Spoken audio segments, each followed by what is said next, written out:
All right, so there's a lot to unpack today. I'm trying my best here to not be overly personal.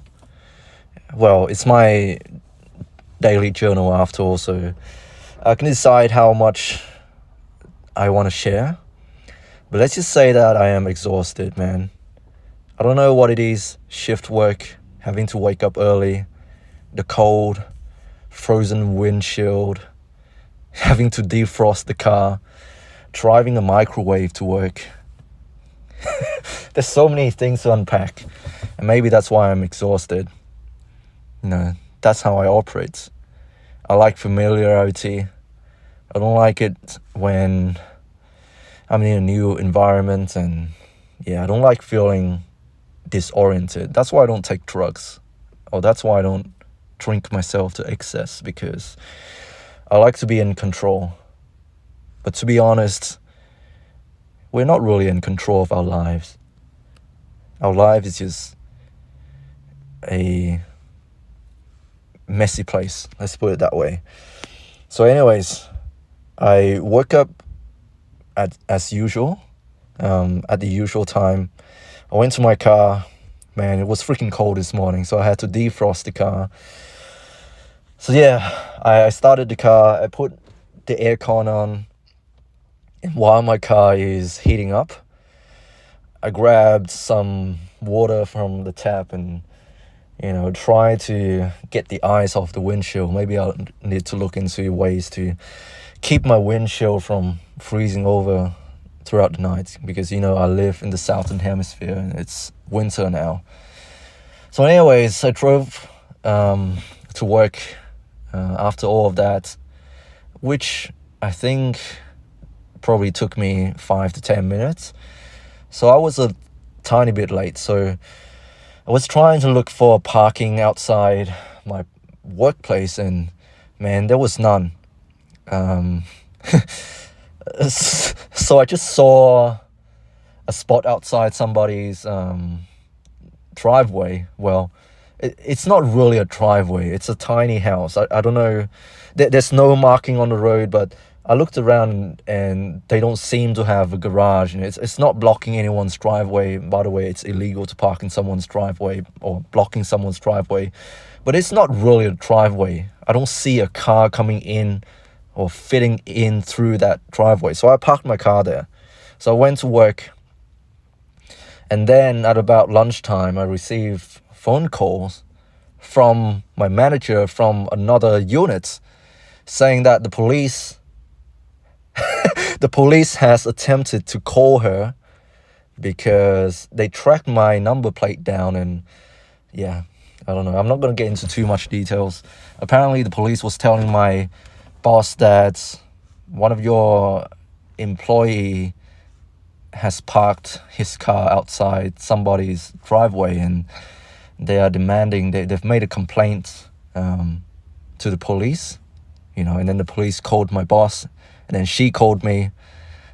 It's a mess. But anyways, I had to rush out of my workplace, drove my car to another spot, which, by the way, thank God I didn't get a ticket for, because it's not legal either to park there, because I'm not going to get into too much details.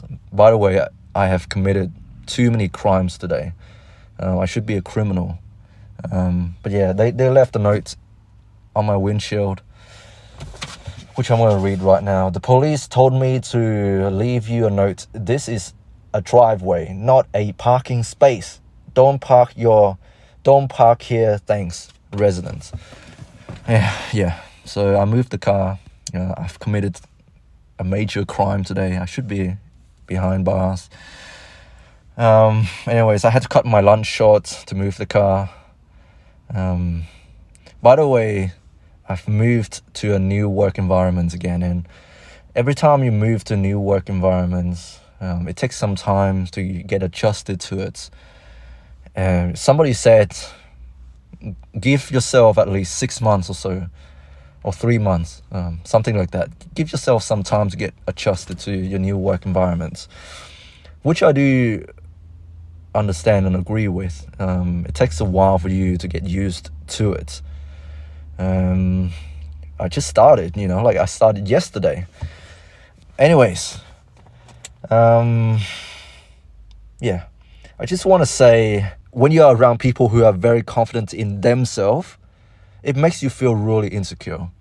I don't know how to explain this phenomenon, but when I'm around people who are really outgoing, really outspoken, really intelligent, really smart, really bright, sometimes they outshine me. And I feel really insecure. And I'm not complaining. I'm just being real here. When you're around someone who is more confident than you, sometimes it can make you feel really not confident in yourself. That's why smart people are intimidating. Depends on how you look at it. It can be a good thing or a bad thing. People say knowledge is power, and I do agree to some extent. If you know something deeply, if you know more about something than another person, you do have some sort of power over them.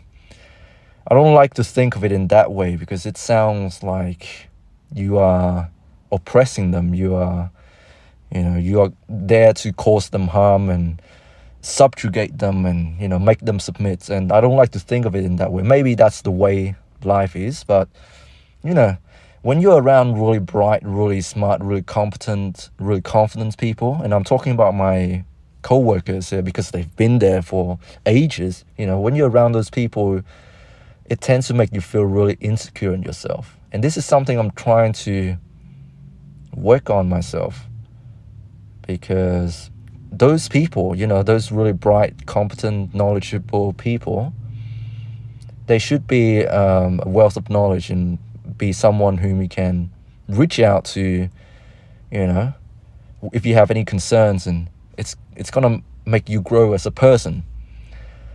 But what does this have to do with me? Reflecting on myself, I realized that sometimes when I'm too outspoken, when I get really deep into a topic and I show people that this is something I care about, sometimes I have a feeling that people also feel insecure. What is it about brilliant people that makes them so unapproachable? And I'm sure these co-workers, they are very nice people. It feels like they are unapproachable because, I don't know, somehow they're too smart. Does anyone feel the same, or is it just me? Or maybe it's a case-by-case basis. Maybe those people are really unapproachable. Who knows? I have to give myself time.